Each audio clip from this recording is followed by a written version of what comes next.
അപ്പൊ ഈ ഇവര് പറഞ്ഞ പോലെ ഞങ്ങൾക്കൊരു ജന്തുക്കളുടെ അല്ലെങ്കിൽ ഒരു പൂച്ചയുടെ വില പോലും സർക്കാർ അംഗീകരിക്കാത്തതുകൊണ്ടാണല്ലോ ഇങ്ങനെ ഇത്രയും വലിയൊരു കോറി ഇവര് പ്രവർത്തിപ്പിക്കുന്നത്. പഞ്ചായത്ത് പോയി പറയുന്നുണ്ട്, കലക്ടറേറ്റിക്ക് ഞങ്ങൾ ഈ കുഞ്ഞു കുട്ടിനെ അടക്കം വെച്ചിട്ടാണ് ഞങ്ങൾ പോയിട്ടുണ്ട്. പിന്നെ അതേപോലെ പോലീസ് സ്റ്റേഷനിൽ പോയി മുഖ്യമന്ത്രി എവിടെ എല്ലായിടത്തും ഞങ്ങൾ വിളിച്ചു പറഞ്ഞുള്ളൂ ഞങ്ങൾക്ക് ജീവിക്കണം. അപ്പൊ ഒരു പോലീസുകാരൻ വന്നു. ആ പോലീസുകാരൻ വന്ന ആ കൈരിയ വണ്ടിയൊക്കെ ഇറക്കി വിടും. ഇനി എല്ലാ വണ്ടിയൊക്കെ എന്നാണ് പോയി കല്ലെടുത്ത് പോയിട്ട് നടക്കുന്നാണ്ട് നമുക്ക് എന്താ ചിന്തിക്കാം. ഞങ്ങൾ വിടൂലായിരുന്നു. അപ്പൊ അതാ വണ്ടികളൊക്കെ നോക്കി 10, 12, 13 വണ്ടി ഉണ്ടായിരുന്നു ഫോണിൽ.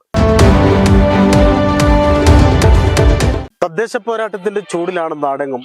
പക്ഷേ ഇവിടെ കുറച്ച് സാധാരണക്കാരായ മനുഷ്യർ ജീവിക്കാൻ പറ്റാത്തൊരവസ്ഥയിലാണ്.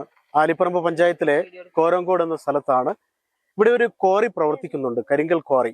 ആ ക്വാറി പ്രവർത്തിക്കുന്നത് കൊണ്ട് ഇവിടെ പല വീടുകൾക്കും വിള്ളലുകൾ സംഭവിച്ച് അവര് അപകട ഭീഷണിയിലാണ്. ഇവര് ബന്ധപ്പെട്ട അധികാരികൾക്ക്, പഞ്ചായത്ത് അധികൃതർക്ക്, അതുകൂടാതെ കളക്ടർക്ക്, MLAക്ക്, ജിയോളജി വകുപ്പിനൊക്കെ ഇക്കാര്യത്തിൽ പരാതി കൊടുത്തിട്ടുണ്ടായിരുന്നു. ആ പരാതിയൊക്കെ അവഗണിച്ചു എന്നാണ് നാട്ടുകാർ ആരോപിക്കുന്നത്. ഏതായാലും ഈ നാട്ടുകാരുടെ ജീവിതം ഏറെ ദുസ്സഹമാണ്. അവരുടെ ഈ വിഷമാവസ്ഥ നേരിട്ട് പോയി കണ്ടാൽ അവരുടെയൊക്കെ വീടുകൾ പൊളിഞ്ഞ് ചിലപ്പോൾ ഇനി അടുത്ത ഒരു കുറച്ച് ദിവസങ്ങൾക്കുള്ളിൽ പല വീടുകളും പൊളിഞ്ഞ് താഴേക്ക് ചാടുന്ന അവസ്ഥയാണ്. ലൈഫിൽ കിട്ടിയ ഒരു വീട് തന്നെ പണി പൂർത്തീകരിച്ചു, അതിനകത്ത് കയറി താമസിക്കാൻ പറ്റാത്ത അവസ്ഥയിലാണ്, അതും പകുതി വിണ്ട അവസ്ഥയിലാണ്. അപ്പൊ നാട്ടുകാരുണ്ട് നമ്മോടൊപ്പം. ഇങ്ങനെ ഒരു ക്വാറി പ്രവർത്തിപ്പിച്ച് തുടങ്ങുന്നതിന് മുമ്പ് നിങ്ങൾ അധികാരികളോടൊക്കെ ഇങ്ങനെ ഒരു നിങ്ങളുടെ ജീവിതാവസ്ഥയെ കുറിച്ച് പറഞ്ഞിട്ടുണ്ടായിരുന്നില്ലേ?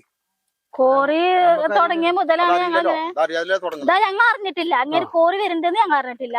പിന്നെ ഒരു മാസം അങ്ങനെ ആയപ്പോഴാണ് വെടി അധികം ദമ്മിലായിട്ട് ഇങ്ങനെ പൊട്ടിക്കരുത്.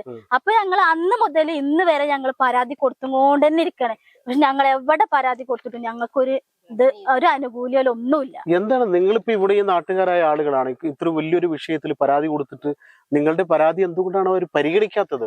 അതന്നെ ഞങ്ങൾക്കറിയാം. ഞങ്ങൾ എല്ലാരോടും പറയുന്നുണ്ട്, പഞ്ചായത്ത് പോയി പറയുന്നുണ്ട്, കലക്ടറേറ്റിക്ക് ഞങ്ങൾ ഈ കുഞ്ഞു കുട്ടിനെ അടക്കം വെച്ചിട്ടാണ് ഞങ്ങൾ പോയിണ്ടത്. പിന്നെ അതേപോലെ പോലീസ് സ്റ്റേഷനിൽ പോയി മുഖ്യമന്ത്രി എവിടെ എല്ലായിടത്തും ഞങ്ങൾ വിളിച്ചു പറഞ്ഞുള്ളൂ. ഞങ്ങൾക്ക് എന്നിട്ടും ഒരു ഇതില്ല.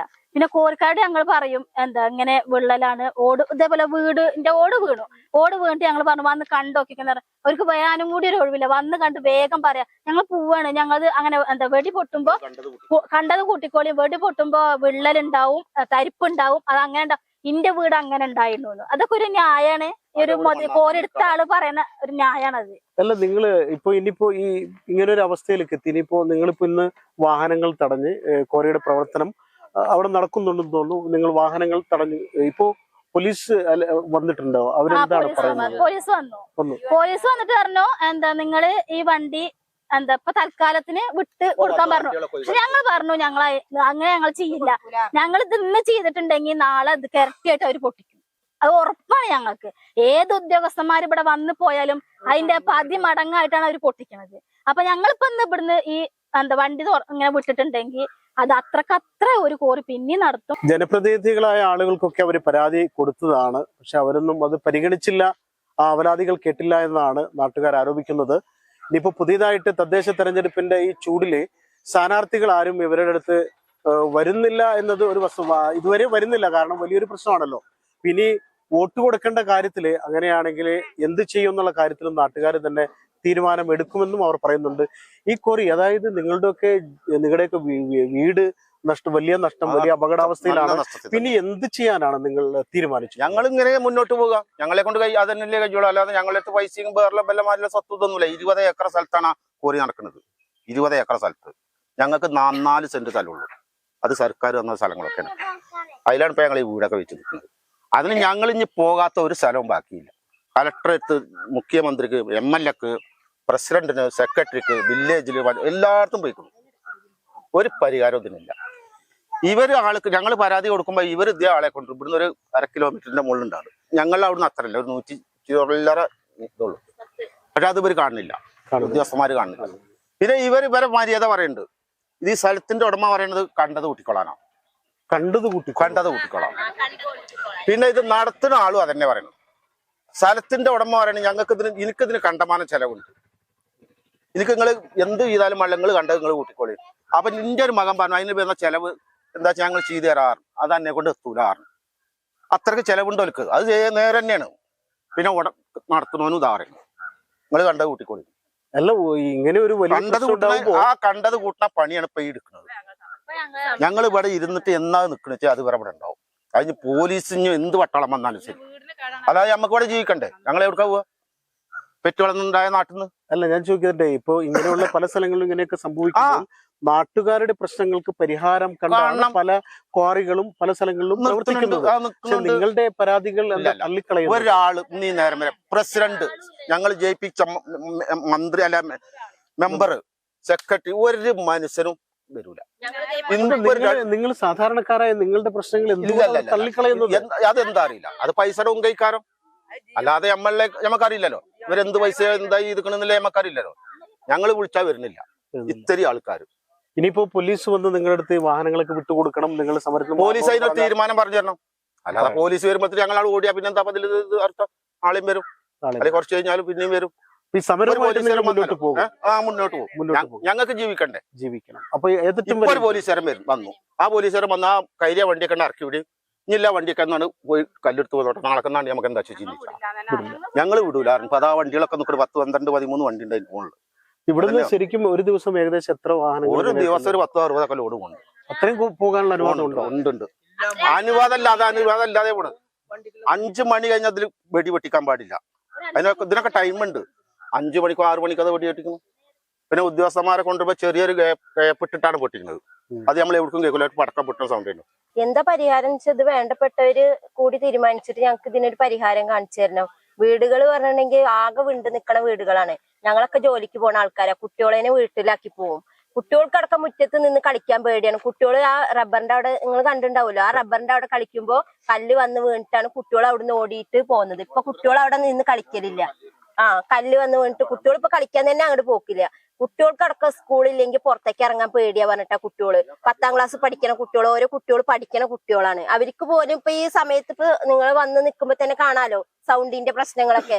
പഠിക്കാൻ പോലും പറ്റാത്ത അവസ്ഥയാണ്. കുട്ടികൾക്ക് വീട്ടിൽ കളിക്കാനോ ഒന്നും പറ്റില്ല. ഞങ്ങൾ ജിയോളജിയുടെ ഓഫീസിൽ പോയി.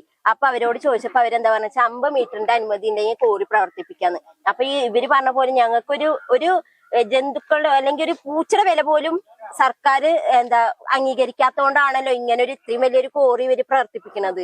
അല്ല എന്തെങ്കിലും ഇപ്പോ ഇനി ബന്ധപ്പെട്ട അധികാരികളൊക്കെ ഇടപെട്ട് ക്വാറിയുടെ പ്രവർത്തനം തുടരാനും നിങ്ങൾക്ക് നല്ലൊരു സ്ഥലം കണ്ടെത്തി താമസയോഗ്യമാക്കുന്ന തരത്തിലേക്ക് ആക്കിത്തരാൻ ഒരുപക്ഷെ തീരുമാനം എടുത്താൽ അതിന് നിങ്ങൾ അനുകൂലിക്കുമെന്നൊരു ചോദ്യം കൂടി ഉണ്ടല്ലോ.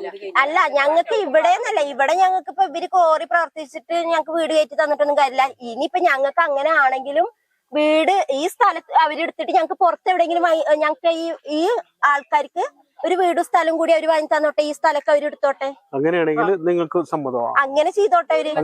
വീടും വെച്ചാലും ഞങ്ങൾക്ക് സ്ഥലം വേണം. അല്ല ചൂട് കൂടി വരികയാണ്. പക്ഷേ സമരത്തിന്റെ ചൂടിൽ നിന്നും നാട്ടുകാർ പിന്നോട്ട് പോകില്ല. കുട്ടികളും സ്ത്രീകളും അടക്കം എല്ലാവരും ഈ ക്വാറി നിർത്തുന്നത് വരെ സമരവുമായി മുന്നോട്ട് പോകുമെന്ന ഉറച്ച തീരുമാനത്തിലാണ്. ഈ ക്വാറി നിർത്തുന്നത് വരെ നിങ്ങൾ സമരം ചെയ്യാൻ തീരുമാനിച്ചാൽ ഇപ്പൊ ഈ വന്നു കിടക്കുന്ന വാഹനങ്ങളും അതിലെ ഡ്രൈവർമാരും ഒക്കെ പെട്ടുപോകുമല്ലോ. അപ്പൊ ഇനി നിങ്ങൾക്ക് ഇപ്പൊ നേരത്തെ ആ ചേച്ചി പറഞ്ഞ പോലെ ഒരു പരിഹാരം ഉണ്ടായിക്കഴിഞ്ഞാൽ അതുമായിട്ട് നിങ്ങൾ യോജിച്ചു പോകുമോ? അത് നിങ്ങൾ ഉൾക്കൊള്ളാൻ തയ്യാറാകുന്ന ഒരു ചോദ്യം അത് നിങ്ങളുടെ അടുത്ത് കൂടി ചോദിക്കുന്നു. അങ്ങനെ ഉണ്ടെങ്കിൽ നിങ്ങൾ അതിനെ സ്വീകരിക്കും? ഞങ്ങൾക്ക് നല്ലൊരു തീരുമാനം കിട്ടണം. ഞങ്ങൾക്ക് കോറി നിർത്തലാക്കണം, വെടി പൊട്ടിച്ചാലും പറ്റൂല. അങ്ങനെ തീരുമാനം. ഞങ്ങളെ ഭീഷണിയാണ്, ഞങ്ങൾക്ക് ജീവന്റെ ഭീഷണി ഉണ്ട്. നേരങ്ങത്തിൽ ആക്കി തരണം ഞങ്ങൾക്ക്. അല്ല ആ ചേച്ചി പറഞ്ഞതുപോലെ ഈ ക്വാറി ഉടമകളെല്ലാം ഒരു ഇടപെട്ട് ബന്ധപ്പെട്ട വീടും സ്ഥലവും വേറൊരു സ്ഥലത്ത് വാങ്ങിച്ചു തന്നാൽ, പുറത്തൊരു സ്ഥലത്ത് വാങ്ങിച്ചു തരികയാണ് നിങ്ങൾക്ക് എല്ലാവർക്കും. അങ്ങനെ ഒരു അവസ്ഥ ഉണ്ടായാൽ നിങ്ങളിപ്പോ ഈ സമരത്തിൽ നിന്ന് പിൻവാങ്ങി പിന്നെ അവരുടെ ഇതുപോലെ പോട്ടാം. അങ്ങനെ ഒരു കാര്യം ഉണ്ടായാൽ, അങ്ങനെ ഒരു പരിഹാര മാർഗം ഉണ്ടായാൽ നിങ്ങൾ സ്വീകരിക്കുമെന്നൊരു ചോദ്യം കൂടി ഉണ്ടാവുമല്ലോ. ആ ചോദ്യത്തിന്റെ ഉത്തരവ് കൂടി വേണം ക്ലിയർ ആയിട്ട്. വീട് സ്ഥലം ഞങ്ങൾക്ക് നല്ലൊരു തരിക വെച്ചെങ്കിൽ ഞങ്ങൾ പരിഹാരം ഞങ്ങള് സമരം പിൻവലിച്ച. അല്ലെങ്കിൽ അതുവരെ നിങ്ങൾ ഈ സമരമായിട്ട് ഒരു മാറ്റമല്ല. കോറി നിർത്തണം ഞങ്ങൾക്ക് വേറെ വയസ്സക്കാലം വന്നു കഴിഞ്ഞാൽ മഴ വെള്ളം ഫുള്ള് ഞങ്ങളെ പെരയുടെ മേലക്കുടിയാക്കാരം വരിക. അത് ഞങ്ങൾക്ക് താങ്ങാൻ പറ്റില്ല. അങ്ങനെ ഒരു പേടിയുണ്ട്. കഴിഞ്ഞ മഴക്കാലത്ത് തന്നെ വെള്ളം വന്നിക്കണം, നല്ലോണം വെള്ളം വന്നിക്കണം. അത് ഞങ്ങൾ വീട്ടിന്റെ മരത്തേക്ക് തെറ്റം വന്നിക്കണം, വീട്ടിൽ കയറിയിട്ടില്ല. ഇനി അടുത്ത മഴ പെയ്ത വീട്ടിന്റെ ഉള്ളിൽ കനം വെള്ളം വരിക. അപ്പൊ ഞങ്ങൾക്ക് അത് താങ്ങാൻ പറ്റൂല. ഞങ്ങള് കുളിച്ചിട സ്ഥലമാണ്. ഞങ്ങൾക്ക് കുളിച്ചാനും കൂടി പറ്റില്ല. കരിമരുന്നിന്റെ വെള്ളമാണ് വരുന്നത്. ഞങ്ങൾ കുളിച്ചിട്ടില്ല. കുട്ടികൾ കുളിച്ചിട്ടൊക്കെ കുട്ടികൾക്ക് ചൊറി പിടിച്ചിരിക്കുന്നു. അത് കാരണം കുട്ടികളും കുളിച്ചിട്ടില്ല. ഞങ്ങൾ പിന്നെ കുളിച്ചാനും പോയിട്ടില്ല. അപ്പൊ പിന്നെ നിങ്ങൾ നിങ്ങളുടെ വെള്ളത്തിന് ആവശ്യമൊക്കെ എങ്ങനെ എവിടെ നിന്ന് എടുക്കും? ഞങ്ങൾ കിണറിൽ വെള്ളമുണ്ട്. കിണറിനെ ഇടിച്ചൽ തുടങ്ങിക്കണു. രണ്ട് കിണർ ഇടിച്ചൽ തുടങ്ങിക്കണു. കുഴൽ കിണറുണ്ട്. കുഴൽ കിണറും എത്തിക്കണു. വേനൽക്ക് ഞങ്ങൾക്ക് ആ കുഴൽ കിണറാണ് ആശയം. ആ കുഴൽ കിണർ ഇപ്പൊ തന്നെ വെച്ചൽ തുടങ്ങിക്കണു. ഞങ്ങൾ എന്താ ചെയ്യാ? എന്തായാലും സമരമായിട്ട് ഞങ്ങൾ സമരം ചെയ്യാൻ തന്നെ ഒന്ന് ഒരുങ്ങിക്കണത്. എന്തെന്നെ ആയാലും വേണ്ടി ഞങ്ങൾക്ക് കോറി നിർത്താലേ ഞങ്ങൾ സമരം ഇതാവൂല. വണ്ടിയൊക്കെ തടഞ്ഞിട്ട് ഞങ്ങൾ ചെയ്തിക്കണേ. അപ്പൊ ഈ സ്ത്രീകളും ഇവിടുള്ള നാട്ടുകാരൊക്കെ പങ്കുവെക്കുന്ന ആശങ്ക അത് അവരുടെ പേടി കൊണ്ടുള്ളതാണ്. മനുഷ്യൻ പേടിച്ചിട്ട് ജീവിക്കാൻ പറ്റില്ലല്ലോ. അപ്പോ പേടിച്ച് ജീവിക്കേണ്ട ഒരു അവസ്ഥ കൊണ്ടാണ് അവരിങ്ങനെ ഒരു സമരവുമായി രംഗത്തെത്തിയിട്ടുള്ളത്. അവരുടെ പറച്ചിൽ ഉന്നയിക്കുന്ന ആവശ്യങ്ങളൊക്കെ ന്യായമാണ്. പക്ഷെ അതിൽ പരിഹാരം ഞാൻ അവരോട് ചോദിച്ചപ്പോൾ അങ്ങനെ ഒരു പരിഹാരം ഉണ്ടായാൽ അത് ഉൾക്കൊള്ളാനും അവർ തയ്യാറാണ്. അതേ കുട്ടികളുണ്ട് സമരത്തിന്. കുട്ടികളും സ്ത്രീകളും കുടുംബങ്ങളും എല്ലാം ഒരുമിച്ചാണ്. നിങ്ങൾക്ക് ഈ ക്വാറിയുടെ പ്രവർത്തനം നിങ്ങളുടെ പഠനത്തിനും നിങ്ങൾക്ക് അവിടെ കളിക്കാനും ഒക്കെ തടസ്സം ഉണ്ടാക്കുന്നുണ്ടോ മക്കളെ? ഞങ്ങള് അവിടെ കളിച്ചുമ്പോ ഞങ്ങൾ മേത്ത് കൂടെ ഓടൊക്കെ വീണു. ഞങ്ങള് പിന്നെ അമ്മമാരും അച്ഛന്മാരും ഒക്കെ പണിക്ക് പോകുമ്പോ ഞങ്ങൾ ഒറ്റക്കാവും അവിടെ. പിന്നെ വെടി പൊട്ടിയപ്പോ കല്ലൊക്കെ തെറിക്കാണ്. ഞങ്ങള് കളിക്കുമ്പോഴൊക്കെ കല്ലിങ്ങനെ തെറിക്കുന്നു. ഞങ്ങൾക്ക് അതേ നടക്കാൻ പേടിയാണ്. ഞങ്ങൾക്ക് അവിടെ നിക്കാൻ പറ്റണില്ല. ഈ കണ്ടാരൊക്കെ രാവിലെ പോകും, പിന്നെ രാത്രി വരുമല്ലോ. ഞങ്ങള് സ്കൂളിൽ തന്നെ എങ്ങനെയാ വീട്ടിന്റെ ഉള്ളിൽ കയറുക? ഞങ്ങൾക്കൊരു ഇതുമില്ല. പേടിയുണ്ടല്ലേ? പേടിയുണ്ട്. ഏതായാലും കുട്ടികളും സ്ത്രീകളും ഉൾപ്പെടെ എല്ലാവരും പറയുന്നവർക്ക് ഭയമുണ്ട്. ഭയപ്പാടോടുകൂടി ജീവിക്കുക എന്നത് ഏറെ ഒരു വലിയ പ്രശ്നമാണ്. അപ്പൊ ഏതായാലും ഈ സ്ത്രീകളും ഈ കുട്ടികളും ഒക്കെ അവരാവശ്യപ്പെടുന്നത് ഒന്നുകിൽ അവരുടെ സമരം നേരത്തെ ആ ചേട്ടനൊക്കെ പറഞ്ഞത് മരിക്കേണ്ടി വന്നാലും ഈ ക്വാറി നിർത്തുന്നത് വരെ സമരവുമായി മുന്നോട്ട് പോകുമെന്നാണ്.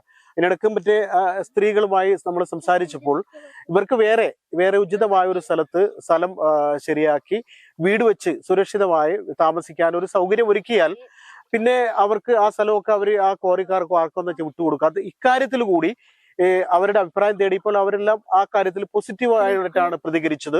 അപ്പോൾ ഒന്നുകിൽ അവരുടെ ആശങ്ക പരിഹരിക്കണം. വ്യവസായങ്ങൾ വേണം, പ്രസ്ഥാനങ്ങൾ വേണം, എല്ലാം വേണം. അതോടൊപ്പം നാട്ടുകാരുടെ ആശങ്കകളും പ്രശ്നങ്ങളും പരിഹരിക്കാൻ കൂടി കഴിയണം. അവര് കളക്ടർക്ക് പരാതി കൊടുത്ത്, ജിയോളജി വകുപ്പിന് പരാതി കൊടുത്ത്, പഞ്ചായത്തിന് പരാതി കൊടുത്ത്, MLA-ക്ക് പരാതി കൊടുത്ത്, എല്ലായിടത്തും പരാതി കൊടുത്തും മുഖ്യമന്ത്രിക്ക് വരെ അവരുടെ ആവലാതി അറിയിച്ചു എന്ന് പറയുന്നു. എന്നിട്ട് പോലും അവരുടെ ആവലാതി സ്വീകരിച്ചില്ല, അത് തള്ളിക്കളയുകയാണ് ഉണ്ടായതെന്നാണ് അവർ ആരോപിക്കുന്നത്. അപ്പോൾ ഒന്നുകിൽ അവരുടെ പ്രശ്നങ്ങൾ പരിഹരിക്കുക, ക്വാറിയുടെ പ്രവർത്തനം സുഗമമായി മുന്നോട്ട് പോകാൻ അവർക്ക് എന്തെങ്കിലും പരിഹാരം കാണാമെന്നുണ്ടെങ്കിൽ അവർ പരിഹരിക്കാൻ ശ്രമിക്കുക.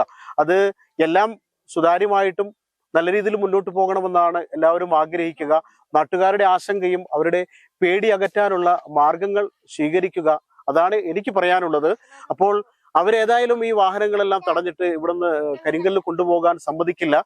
മരിക്കേണ്ടി വന്നാലും ഏതായാലും വീടുകളിൽ കിടന്ന് മരിക്കുന്നതിനേക്കാൾ നല്ലത് ഇവിടെ കിടന്ന് സമരം നടത്തി മരിക്കുന്നതാണ് എന്നതാണ് അവരൊക്കെ പറയുന്നത്. അപ്പോൾ സമരം ഇങ്ങനെ തുറന്നു പോയാൽ ഈ സംഘർഷാവസ്ഥ നീണ്ടുപോയാൽ ഒരുപക്ഷെ അത് പിടിവിട്ടു പോകും. അങ്ങനെ ഒരു അവസ്ഥയിൽ എത്തിക്കാതെ ബന്ധപ്പെട്ട അധികാരികൾ ഇക്കാര്യത്തിൽ എത്രയും പെട്ടെന്ന് ഇടപെടുക, നടപടിയെടുക്കുക, അവരുടെ ആശങ്കകൾ പരിഹരിക്കുക, അവരുടെ പേടി അകറ്റുക. അതിനാണ് എല്ലാവരുടെയും ഇടപെടൽ ഉണ്ടാകേണ്ടത്. അത് ഇനിയും നീട്ടിക്കൊണ്ടു പോകരുതെന്നാണ് നാട്ടുകാരുടെ ആവശ്യം. അക്കാര്യത്തില് ഞങ്ങളും അഭ്യർത്ഥന രൂപത്തിൽ ബന്ധപ്പെട്ട അധികാരികൾ ഓർമ്മിപ്പിക്കുകയാണ്. ഇവരും മനുഷ്യരാണ്, ഇവർക്കും ഇവിടെ ജീവിക്കാൻ അവകാശമുണ്ട്. എല്ലാവരെയും പോലെ അവർക്കും ജീവിക്കാനുള്ള സൗകര്യം ഒരുക്കി കൊടുക്കുക.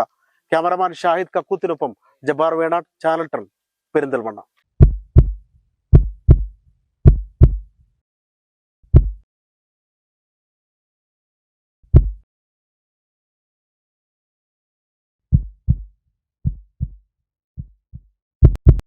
ജീവന്റെ തുടിപ്പ് നിലനിർത്തും സുരക്ഷിത കരങ്ങളിലൂടെ BKCC heart hospital, Manathumangalam, Ooty road, Perinthalmanna.